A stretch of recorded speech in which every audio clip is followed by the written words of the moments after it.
Welcome to Real Talk with Tina and Ann. I am Ann, and we have a very courageous guest today, Victoria Ellen. I've read your book, and I was so upset for you and also thrilled with you and your kids throughout this entire book. You are so brave, and you did everything you could to help your family. Domestic abuse is often ignored, as we see in your book. Child abuse is also one that so many look the other way, even when all the evidence is right in front of them. The voiceless become more silent. I was a director of a battered woman shelter. I was abused. My kids have been abused, and I adopted them. And, there was a rape crisis center attached to where I worked also. And your story very much resonates with me. You will be heard today on this show. So thank you so much for trusting us with your story. Absolutely. Thank you so much, Anne, for having me. Really, really happy to be here. It's hard to put such a horrific story in writing, I'm sure, for everyone to see because you are basically, and even doing this podcast, I mean, it's a reliving and a reliving, and it has to take an extra amount of bravery, I'm sure, to do it each and every time. This should be a movie. I got to the end and I was like, this is a movie. And I found myself saying one more chapter because I wanted to find out what happened. And this story was so unbelievable. I just sat there most of the time, just shaking my head, saying, are you kidding me? So, we're going to talk about different kinds of domestic abuse and look at child abuse and the system. So, you know, let's start at the beginning. Yeah, so the title's Painting in the Rain, a true story of trickery and triumph. You were very young when you met Daryl, I your was. future husband. Yes, I was. And we've all been there. You look across the room at somebody and your heart kind of goes a little flutter, and you're like, oh gosh, they're so cute, Yep. and you like them, and there's a connection, and people around you start saying, oh, this guy isn't good for you. And your mom actually said that there was darkness all around him. I mean, what in the world? What were you thinking when she said that? It was wild. My mother has always had just this innate ability to, it's like the sixth sense, a Yeah. very intuition. God rest her soul. Oh, your mom passed away. Okay. Was writing this book, she died of COVID. So I'm telling you, like, you want to talk about trauma. It's like I just got the gamut, but she Wow. was so powerful, Anne. And it was really, that's why I feel like it was such a spell that I was under because my mom and I were like best friends. And the fact that she Yeah. knew that there was something off about him, but I didn't heed that advice, just kind of shows you that deception is really strong and it just overtook me. And, instead of like listening to her and leaning into people that loved me, I was really, really taken by like I say in the book, like this spell, and ended up not listening to her advice about the darkness that surrounded him. Well, I think most young people do that. Our parents warn us and they're like, what do they know? I mean, we all did that. And church can be deceiving because when you meet someone in a church and they're like singing God's praises and he's a good person because he just seems like such a good godly man. So, Right. some of the worst people on this planet are hiding in the pews and they're at the altar. Like preying on people, and it's the different prey. It's Prey, not Pray. You know what I mean? And Yes. I look at church kind of like an ER, right? All of these sick people coming in and trying to get better. But you Yeah. have to remember that like not everybody's on the same path as you. So definitely the worst of the worst. And that's where a lot of people who want to prey on people can go because so many people they're broken. I used to be one of the chaplain people at the jail for the women. Oh, wow. And And I can tell you, I mean, they come in there so broken and they're so vulnerable. And when you're in that kind of a state and you're in a church setting, somebody can really take you down very easily. It's scary.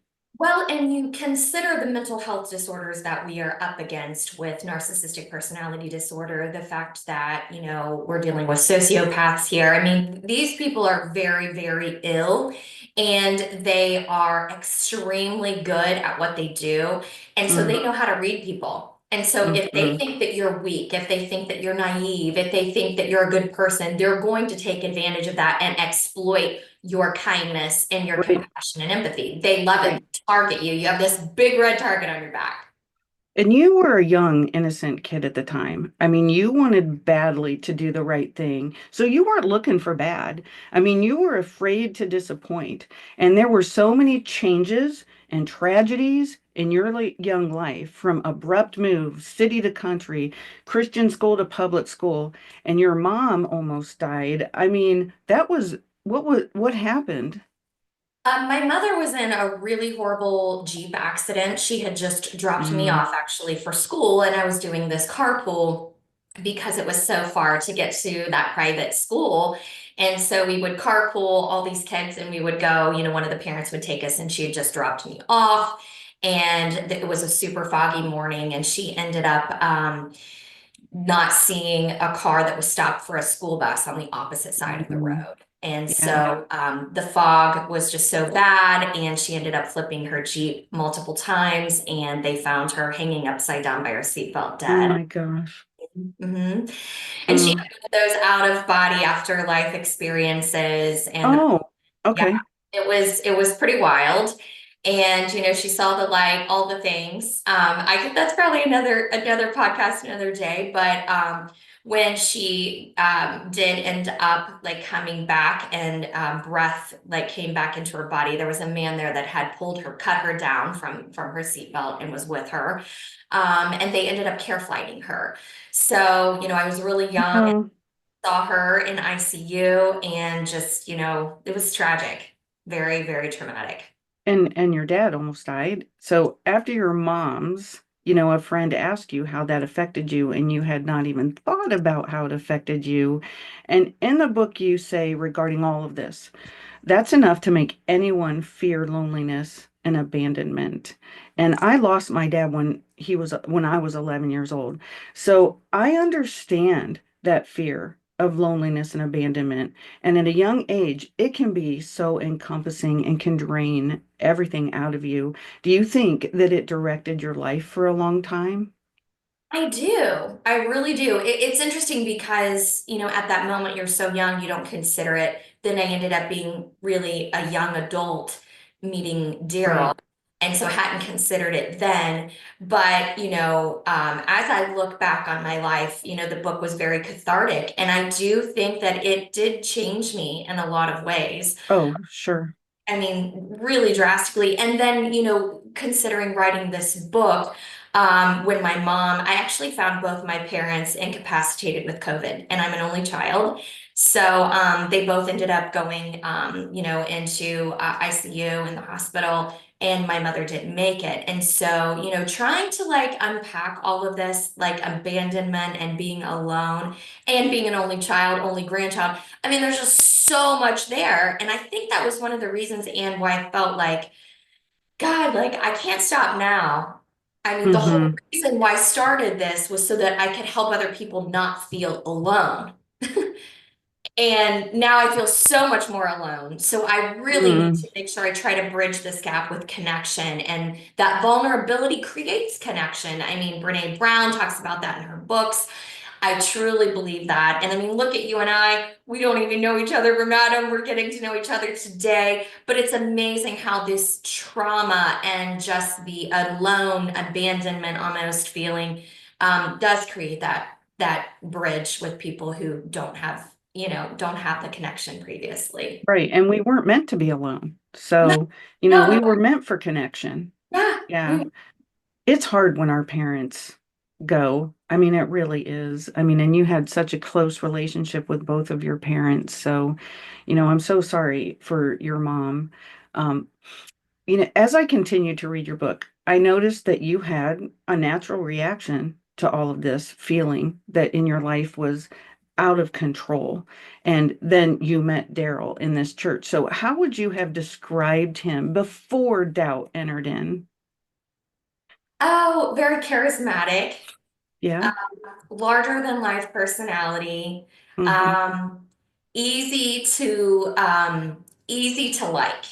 There's just some people, my husband, he's easy to love. It's just like he's just a lovable guy. Daryl was easy to like. It was like, oh, he's just got this big personality and he was funny and he was very young and buff and attractive.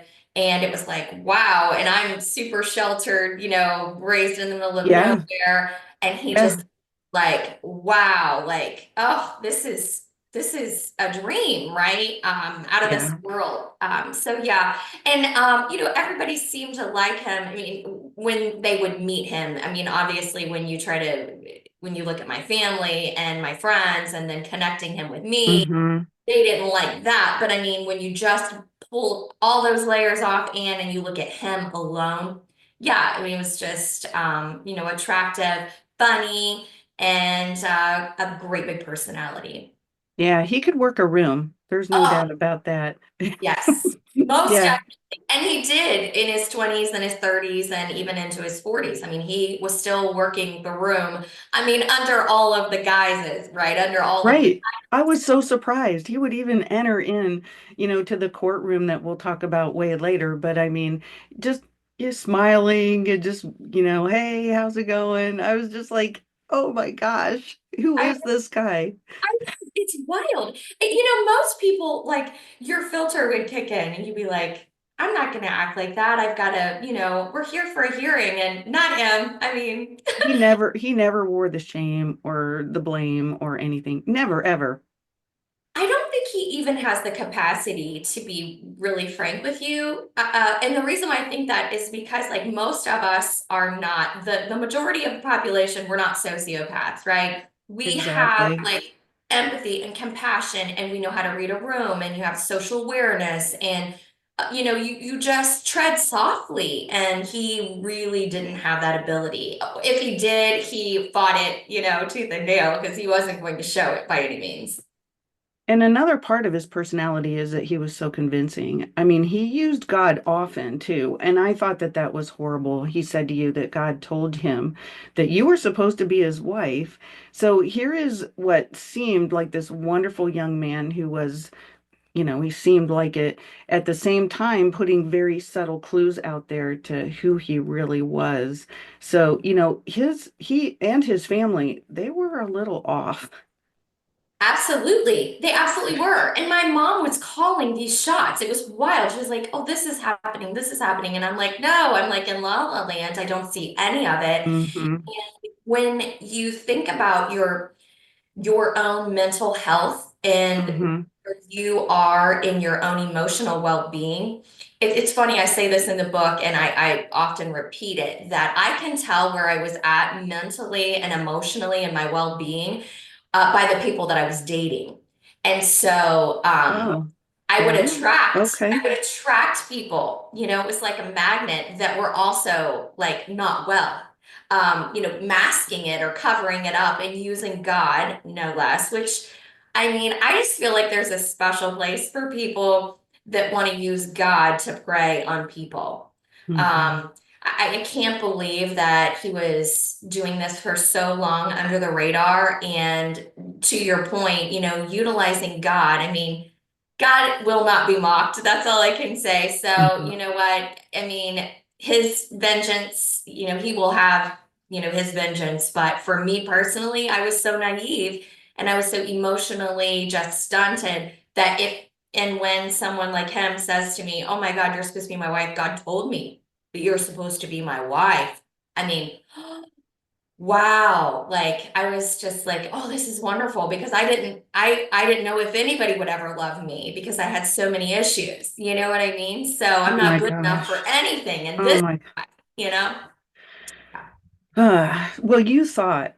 that he would be hiding something. I mean, when you're getting to know people, you're talking about your siblings, your parents, you're telling all the things about your life, and he wasn't telling you those things. I mean, as you were asking him questions and he just kept denying and deflecting about different things that you would ask him about. So that said a lot about his personality too. Absolutely. And that's something that I would give as just kind of just a little nugget for people if they have a takeaway from today's show. If you feel like there are red flags or people are hiding things, I mean, there is no reason to hide birth dates. There's no reason to hide anniversaries. There's no reason to hide where you work. I mean, these are normal things that, unless they're Right. hiding something, it's normal conversation. Oh, when's your birthday? Oh, mine's in June. Oh my gosh, that's awesome. Mine's in June too. What day? Like, where'd you graduate? These types of things, those are normal questions. And if people are hiding things, then there's a reason why they're hiding it. Yeah, absolutely. I mean, we'll get into it, but he was a master at this. A master. You Really know, well. I always say that if there's an abuser in the room and there's somebody that's vulnerable, there could be 1,000 people in there. They will find that person. And you said that the lion doesn't go after the strongest gazelle. He goes after the one with the broken leg. That was me, you said. And you said you didn't realize that evil will seek you out and will set up a trap to destroy your life. I mean, what was happening? It's wild. I mean, I never thought much of myself. Okay. So there's that. Yeah. We just all can save space for that. I mean, I know a lot of people feel that way. But I feel like you have to believe in good and evil, or my story just doesn't Oh, work. oh my gosh. It's all through your book. Yeah. And And it's so very real. thank you. I think it is. I truly believe that it is. But I believe that, the evil was waiting, and there was a plan, just like I feel like, God has a plan for all of our lives when we're born. I feel like there's a plan and a purpose for all of us, and you can choose good or you can choose evil.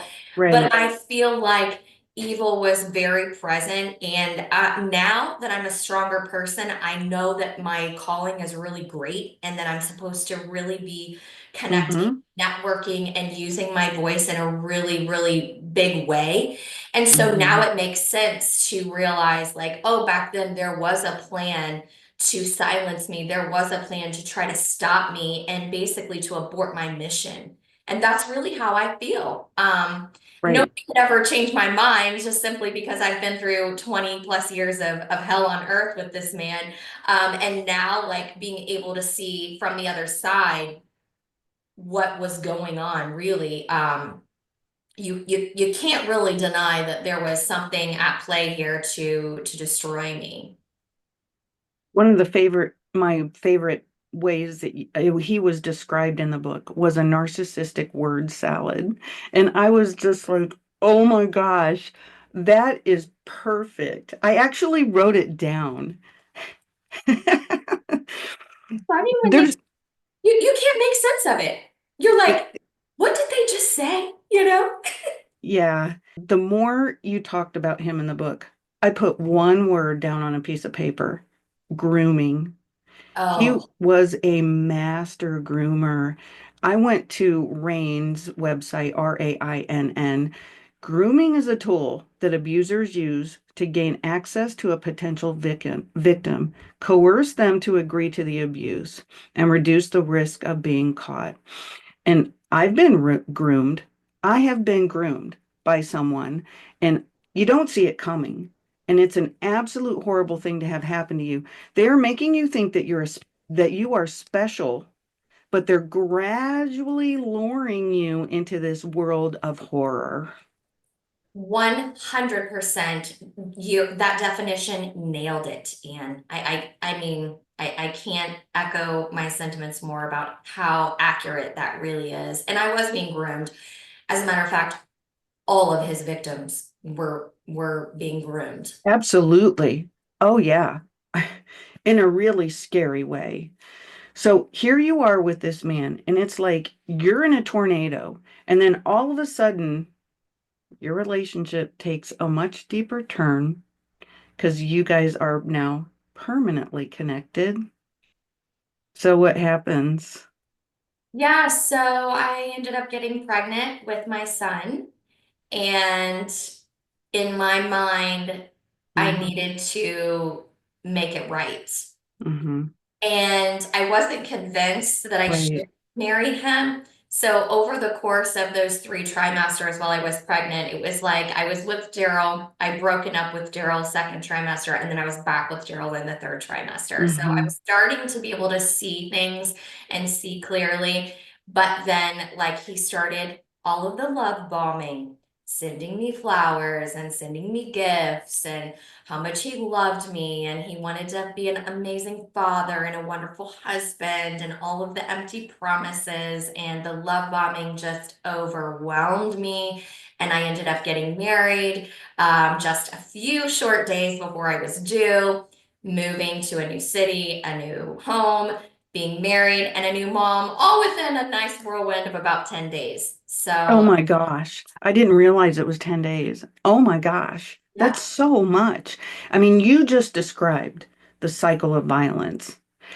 Oh, And we used to talk, I used to do trainings at the Battered Women's Shelter for volunteers, and we would put up the cycle of violence.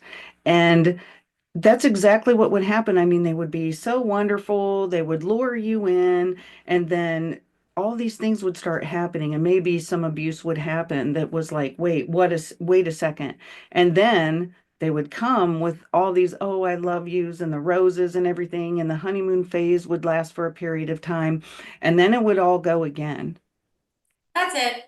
And it's funny because in the moment it feels chivalrous. Like, oh wow, like you want me to quit my job because you want to take care of me so I don't have to work. Oh, that's so kind of you. No, Mhm. it's so he can control you. So he can Yeah. control everything you do, control your money, control where you spend money, control when you leave the Mm. house, control every single moment of your life. Yeah, the control and manipulation were two words that you used often in the book. And here is this man that is so amazing to the world, but you are seeing him as someone who is quite scary. So they can act so innocent, like, what? What did I do? And make you feel like you're crazy. Well, that's the gaslighting. So anytime you start questioning what is, Mm-hmm. then they completely flip the script and use what you just said it, the manipulation. What is wrong Yeah. with you? Why are you acting like this? After all I've done for you, I worked so you can stay at home with our baby. Like, Mm-hmm. and it's, gosh, unbelievable, really. It really is. And his mom and dad were thrilled that you guys were getting married. I mean, they belonged together. I mean, that family, they were really something else. But one of the things that I saw was that you were hoping constantly, well, maybe when the baby is born, this will happen. That, he'll finally be there for me and be there for us. And that type of thing. But it just kept getting worse and worse. And you gave an example. I could not believe this. It was your birthday. You had just had a C-section and what? He schedules a birthday trip. I'm using air quotes for those of you who are listening, for me, and schedules a birthday weekend away. Now, mind you, my son was born the 4th day of January, and my birthday is in February. Okay. I had a C-section after laboring for 18 hours, mind you. So, I Oh, mean, it was just like horrendous. And he schedules a birthday trip at a ski lodge away from my newborn and at a ski lodge. I mean, how much more selfish can you be, Anne? I just read that and I just could not believe that he did that. I mean, I had to have a hysterectomy years ago, and so it was kind of like a C-section. I would say back then, that's how they used to do it. Yeah, And oh my gosh, there is no way. There's just no way. I can't believe that he did. He never thought of you guys. He never thought of anybody but himself. So, never. Still yeah. doesn't. Yeah. Yeah. Well, he controlled every move of you guys, and you had to stay at your parents' house where you basically were monitored 24/7. He was in control of where you went, and he wouldn't let you go anywhere without him. Were you allowed to have a relationship with your family? Yeah, so I just want to make sure I clarify that. I would have to stay at his parents' house. Yes, Oh, his I thought I said that. I'm sorry that you stayed at no, his yeah, of parents' course. house. At his parents' house. And he did. He monitored my every move. I wasn't allowed to open the curtains. The blinds, I mean, had to be shut at all times. I wasn't allowed to leave the house without permission. Where do you need to go anyway? I mean, you don't have a job and Mm, you're supposed to be taking care of our newborn. So where do you need to go? I right, mean, if I right. even wanted to go to the grocery, it was like absolutely not.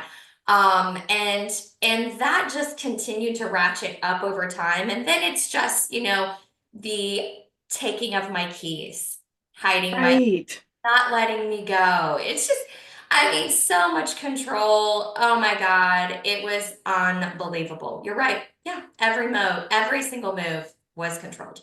When a woman, and I think he was starting to think, suspect that you were going to leave. And that was why he was doing that. And when somebody gets to the point where they're thinking that, the men or whoever is abusing the other person is starting to up their game too. So I mean, the moving of the keys and just starting to ask you, he always wanted to know where you were going, and then he would be like, oh no, I'll go to the store instead of you, and think, or he would go away, say he was going away for 2 hours and come back in 15 minutes. I mean, that always had to keep you on your toes. It does. It's like your nervous system is constantly on high alert because for 1 second you're like, oh my God, thank God he's leaving. I've got 2 hours of peace and I can just sit here and like just try to breathe and like get myself together, and try to make sense of like this crazy life that I'm living right now. Mm-hmm. Mm-hmm. And then him coming back in 15 minutes after he said he'd be gone 2 hours, it was like, oh, so just to let you know, you're not in control of your life. You don't get to plan the next 2 hours. I say when you can rest. I say if you can rest. I say how long you'll rest. So, yeah, you're constantly in a state of fight or flight. You know, let's talk about this credit cards and the money and where this story goes with his need to impress. So, Daryl was very consumed with anything that was materialistic. So he wanted, and also perception. Let me just say that. Right, So, right. in his mind and most people's minds, perception is reality. Sure. So if he could portray that he was successful and he drove an expensive car and we lived in a nice home and we had, expensive clothing or whatever it was, then it was people would perceive me as successful. And if Mm, people perceive you a certain way, then right. he could basically create this formula where if I look successful and I play the part of a successful person, then I'll attract more money and more relationships of people who have money. And then I'll be at my disposal, have more access to funds so that I can utilize that to fund my lifestyle.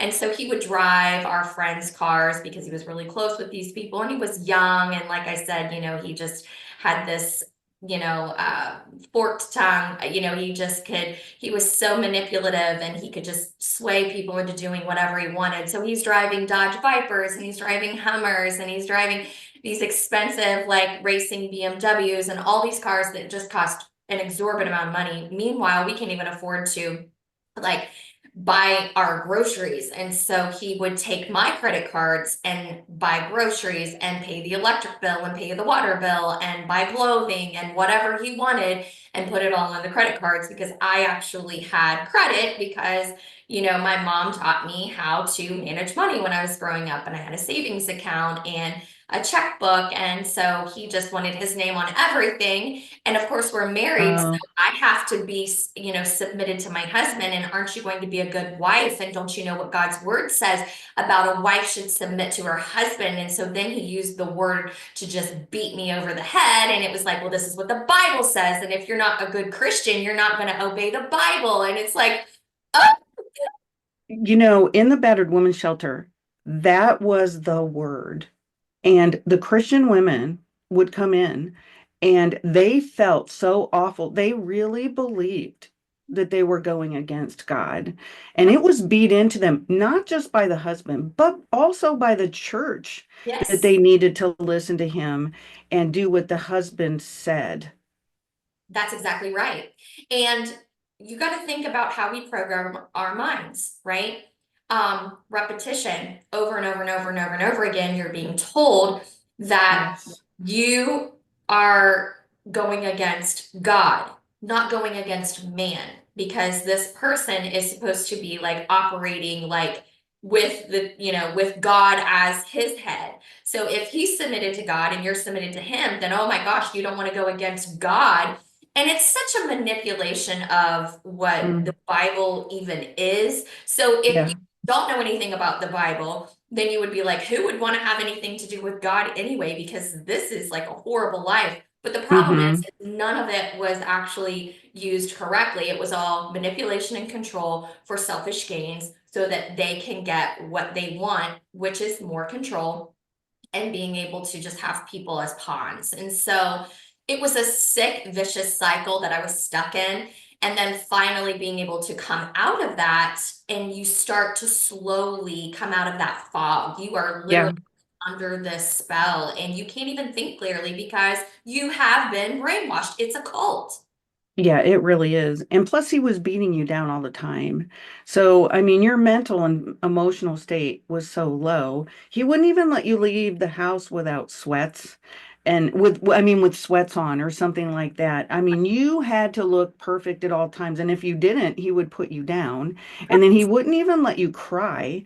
So, you had this thing where, I mean, he said that you were actually pitiful and he put you down if you've had emotion. Correct. And that's the other thing. They want to completely desensitize you and then berate you when you are down. And you're exactly right. When you're constantly being told, that you're not good enough and you're not skinny enough and you're not pretty enough. And, if you don't have on makeup, then you're not pretty. And if your hair's up, you don't really look great because you don't really have a very strong jawline to be able to wear your hair up. You should always wear your hair down. And just like those little digs constantly over and over. And then, if you read the book, you'll understand he was really big into weightlifting. And so it was all about Mm, the physique. And so it hmm. wasn't just the money, it was like the strong presence of him being like, I'm strong, I'm powerful, I've got this buff body, look how put together I am and Yeah. everybody wants me. It's just constant, and you can't even come up for air. You're literally drowning all the time. And you kind of mentioned this a little bit ago. I mean, he kept you literally in the dark, literally. And you even got in trouble for like lifting up the blinds. I don't know what that was. Even at his parents' house, they were that way. Oh yeah. I mean, It's he's what are you doing in your house that you can't open the blinds, that you can't have the drapes open on the windows, or that you can't have the windows open, no less? right, I mean, right, what right. are you doing in there? I mean, it's the wildest thing. It's so funny. We just built a house. It's a year ago this month. I Okay. don't have any drapes on. I mean, this is my office. There aren't drapes even in here. In our living room, there are no drapes. There are no blinds. Front door, glass, front See. door. I'm like, let the light in. No more darkness. Exactly. And along with that, we touched on this too a little bit, but the crazy making that he put into you with this narcissism, this really hit me when, for anybody who's been abused, you say how scary it is to realize that you are living with someone you don't even know. and how they were able to lie to everyone and have this secret life, which you still didn't know at this time. But the gaslighting and living with a stranger who you are married to that you don't even know at all, and you say, Daryl would be gaslighting you. And then you talk about how Daryl would be physically restraining you. He physically restrained you. And I found it interesting that he turned it around on you and he's like, I'm trying to protect you from hurting yourself. That is terrifying how someone can mess with your mind so much and be like, wait, I'm helping you. But I'll tell you, I loved how you said, you're not protecting me, you're controlling me. I was like, yeah, you go, but he comes back with this is, I mean, this was just crazy. There is this thing that he said, he turned it back on you and said that he was worried about your mental state. Absolutely. And this is just another play in the playbook of the narcissist. They try to make you think you're crazy. They switch everything up on you constantly, and then they do question your mental health. Maybe you should, really examine your heart and your mind, because a good Christian woman would never act like this. She would never question. And I was already programmed for the good girl, right? I was already like, all Mm-hmm. I ever wanted to do was to honor God with my life. I just wanted to be a good person. I just wanted to be a good girl. So when you Mm-hmm. already got that Yeah. in your mind, as a good girl submits, a good girl does what she's told, a good girl is a people pleaser, a good girl doesn't go against her husband, she honors her husband and she submits. I mean, you've already got all this programming. And so you do feel like you're going crazy. And you wore the shame. I mean, you really felt like you were standing before God with all this shame. It's interesting. Shame beat the hell out of me. I say that all the time. It really did. And if you don't know what shame is, it's basically like this feeling where you really can't even lift your head. You walk where you feel like this heaviness is on you. It's like this heavy cape, and you're carrying this burden, and your head is just constantly down because you don't feel like you're good enough, and you don't feel like you're smart enough, and you don't feel like you qualify for anything because of all these things that you haven't done right. And that's your track record, and your track record sucks. And so what are you going to do now? You've left your entire family to run off with this man who ends up being a loser and an abuser. And so now what are you going to do? I mean, you can't go back. Mm-hmm. So shame is just eating me alive. Right. Gosh, I felt so bad for you. I just wanted to come into those pages and be like, You're fine." I mean, I just wanted to like give you a hug. I felt so awful for all the shame, and he felt none, by the way. So there was that. So I want to touch a little bit more. I mean, this is harder. The abuse continued, and the hardest thing in our lives as a parent is to realize that now your child is being hurt. You started suspecting that your son at this time was being hurt. You started seeing behaviors with your child that made you really believe this. Yes, I did. And, all through being married to Daryl, like I said, the Bible was the be all end all. And so in his mind, that scripture that says, spare the rod, spoil the child, Hmm. was constant. And so, Ryland was so young. And at that time, I didn't know what was going on with Ryland, but Ryland was constantly crying, constantly screaming, inconsolable at all times, and could not regulate ever. And so he was a mess all the time. And I didn't Hmm. know what I didn't know. Now, looking back, I know that he was being abused. sexually and physically, emotionally, mentally, everything he endured. But we didn't know what was wrong with him, and he was constantly crying. And so Daryl's response to that is, well, you've got to whip him. And so he would leave bruises on him because he had whipped him so hard. And I mean, we're talking about a 1-year old. He was still in diapers. I mean, there's no reason why he would have needed to be, whipped. No, no, no. But you can't try to use logic or reason with the narcissist because you're going to lose that game every single day. And then the constant with me getting in the middle of him and Ryland and trying to stop that, and of course creating Oh, more how horrible. son, and my son's growing up in this horrible, violent, life. And me just trying at that point to just be like, hey, don't you have somewhere to go? Like, yeah, go, that's fine, we're here. And then just really just trying to make him continue to be gone because I didn't want him around because I didn't want him to abuse us while he was there.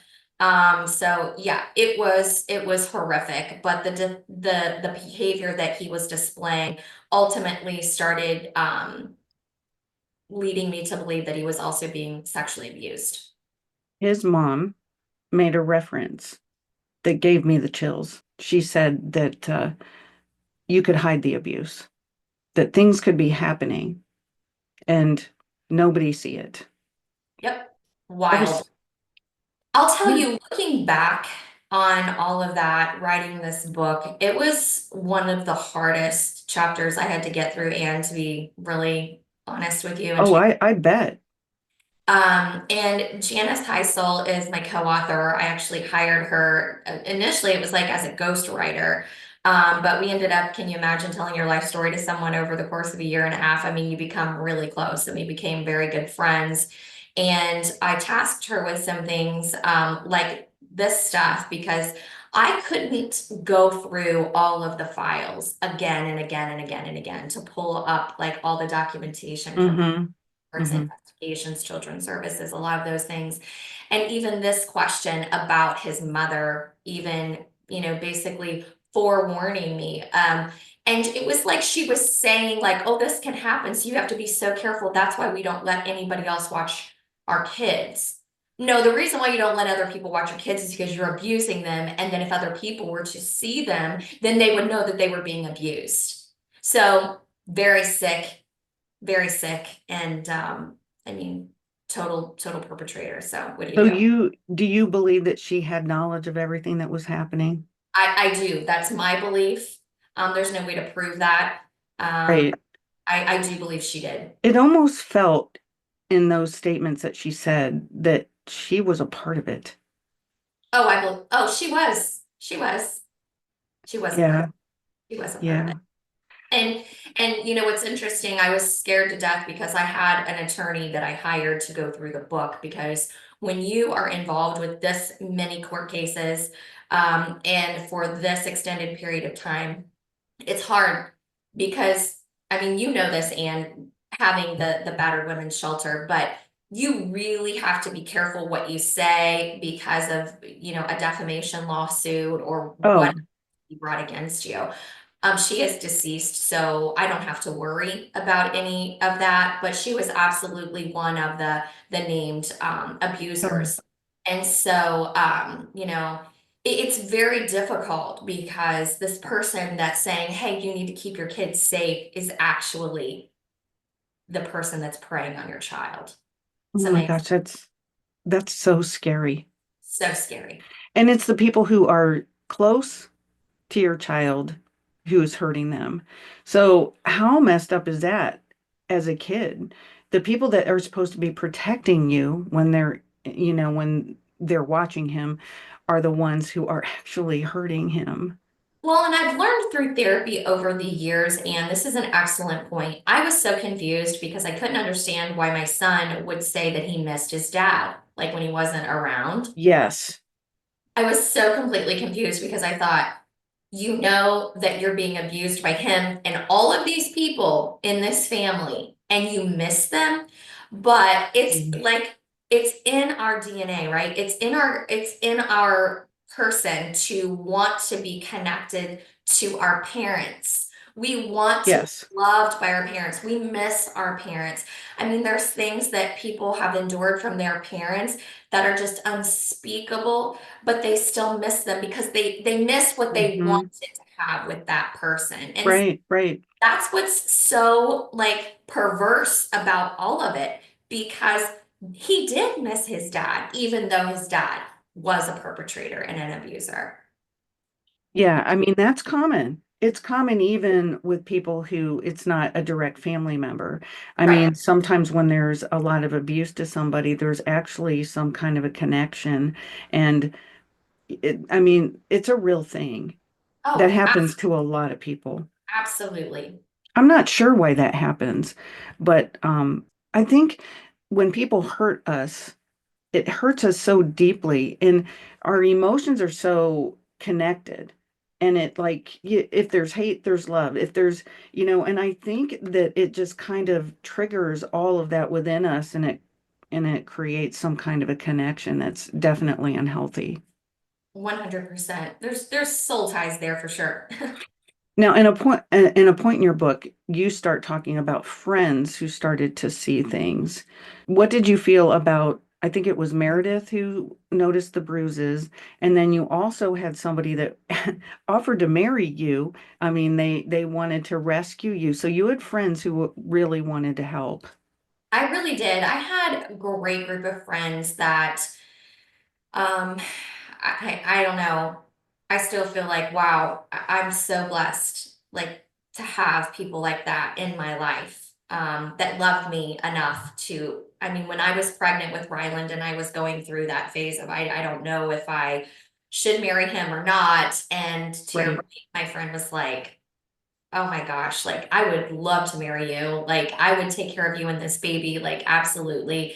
And Meredith, that she was so close to me, she when I did finally go back to work, she was helping with Ryland when I was gone, and she did see the bruises on Ryland and questioned me about it. So then it was like it's almost like I don't know how to say this, but when you are the person who is living such a secret and a lie and you're trying to control what other people know about you, and your horror.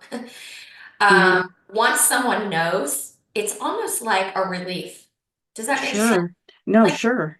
pressure cooker, and the top where the steam starts letting the steam off. It's kind of like Hmm. it's starting to release some of that because you don't have to bottle all of that up inside anymore. Like, oh my God, somebody else knows. And they think it's crazy too, and they know it's wrong too. And I'm not losing my mind. I'm not the crazy one. There's somebody crazy here, but it's not me. Yeah, it starts validating what you're seeing because you really do feel crazy at that point because everything that's happening, you're feeling isn't really happening because he's telling you it's not really happening. So Right. It's his own narrative. He's writing the story. do He you wants writing what he wants you to believe. do you think he believed his lies? I think he got to a point where he did. I do. Okay. I really wondered that because he got to so convincing. I mean, he was always convincing, but he included so many different people in this like web of lies. I started wondering if he actually believed him. I think he did. I mean, nobody will ever know, but I believe that he started just going down that trail of this really is reality, even though he was creating it as he went. I mean, even his hairdresser was involved in a way because I mean, he even lied that his hair was straight. I mean, Don't even think you'd need to lie about Anne. Like, it's so wild. Why that's would he lie? He would lie even if it served him better to tell the truth. I mean, yeah, that's what a narcissist is for sure. yeah. Yeah. So I started looking at one of the worst times under his control with you. No electricity, Nope. no water, Nope. Can't get in. and Electric, the garage door won't go up because they can't get in. We don't have electric. oh my gosh, you couldn't even bathe your son. Nope. I had to go to his parents' house. Again, convenient because no one else could know that we didn't have electric or water. Right, right. I just don't understand. I mean, he would do something so outlandish too. And one of the things that he would get you for is because you would say a swear word. You know, I mean, he did something so crazy and then turn it on you and say, but look at you, you swore. I mean, you're a horrible person because you said hell. You Yeah, know, that's I, exactly right. It's the self-righteousness of the narcissist that really is so unreal. Like, I feel like that's just part of, they have to keep this up, keep this going, and they have to find anything and everything that you do to try to make you look bad because otherwise you're going to be on to them. And so they have to beat you down. okay, it reaches a point in the story where your son comes over and hugs you. And I think that something happened inside of you when that happened. Yeah, I was at that time, I believe, pregnant with Mercedes, my daughter. Right, right. Um, it was just this moment where I couldn't believe that I have a 2-year old who's consoling me because I'm so emotional. And I didn't want him to grow up with such dysfunction. Right. And in my mind, I had no idea how I was going to escape. Couldn't Hmm. even begin to put the pieces together of a strategy or a plan. I Hmm. just knew I'm going to get out of here and I'm not going to make him endure this anymore. Hmm. And this was prior, I just want to clarify, this is prior to knowing about the sexual abuse, and I did not know, Right. who Oh, was doing absolutely. what. So Right. once that started coming out, then, it kind of ratcheted up the time frame for me to be able to escape. So. Yeah, I mean, from the beginning of the story all the way through to the end, it was a completely different story. I mean, the watching you grow and the strength and the ability to really fight for yourself and your family was such a beautiful woven story within the story. Thank you. One of the things that happened is you ended up with a book in your hand, if I remember right. Dr. Wagner, I think it was. And what happened there? So this book really revolutionized everything for me. A very good friend of mine that I worked with gave me the book to read, and it was called Murdered Heiress, Living Witness. Okay. She endured such abuse. People were trying to kill her. She was very, very, very wealthy, and those that were closest to her, they tried to murder her, and she escaped. And it's a crazy story, almost like mine. Fact is stranger than fiction. Hollywood can't write stuff like this. And I felt like, oh my God, this woman who was electrocuted, left for dead. I mean, jumped out of a hospital, window Oh, my. I mean, it was the wildest story I'd ever read. And I thought, oh my God, if she could get through that, I can get through this. I am going to, Mm-hmm. I am going to Mm-hmm. get out of this. And it was literally a turning point. So I'm glad you brought that up, Anne, because for me, I thought, I'm going to get stronger. And, it's tough because for me, I almost felt like I was living uh, the life that he was living. He wasn't who he said he was, who he was portraying to be. He was the Oh, person that he interesting. wanted me to believe he was did not exist. That person was just a character in one of his plays. Like Okay. he really was a different person. And so I had this like inner struggle because I was like, I was pretending to him that I was still all in. But in the back of my mind, I was plotting my escape for my son and I and my unborn baby. I was pregnant at the time. So it was like, Hmm. I'm living a duplicitous life. Like I'm pretending like I'm all in, but I'm checked out. I'm leaving. I just don't know how or when, but I'm getting out of here. So Right. I started, vacillating because it was like, is this wrong of me? Am I being deceptive? Am I being, you know, untrue, or am I lying somehow? And then I thought, no, I'm protecting myself and my child and my Yeah. unborn child. So I had this inner struggle, this battle, and I started gaining strength. I started really Yeah. getting a little bit stronger every single day, and that was reading that book helped me get to that point. you could feel your strength, and it was really empowering. You had a meeting, you set up a meeting with a pastor because you guys needed money. Yeah. And that I loved it. I mean, if you could talk a little bit about that. I mean, I'm sure he didn't even want to go, but you scheduled the meeting. He ends up going, and this pastor lady puts him in his place a little bit, and so do you. It was actually really liberating, Anne, I bet. because for, almost like 2 years, 2.5 years, I had been living, a lie, like everything's fine. And now this stack of cards, this house of cards is starting to slowly fall apart.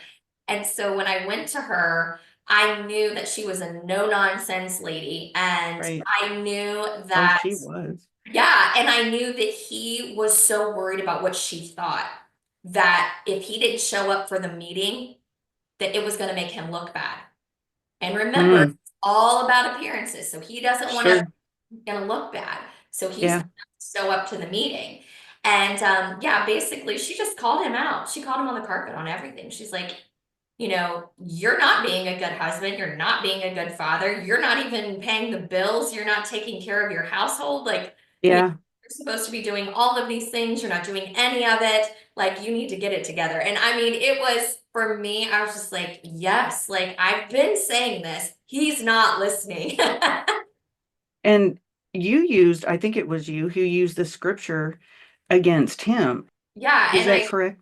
yeah, I did. I mean, and it's funny because I knew what the Bible said too, even though it had been used to Hmm. manipulate Hmm. me. I know what truth is.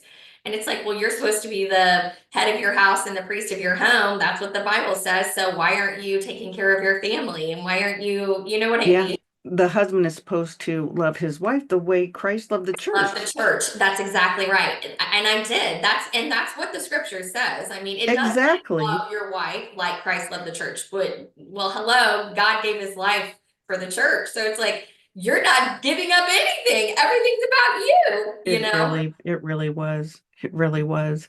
And he was so good about keeping everything under the radar too. I mean, that was another part of it.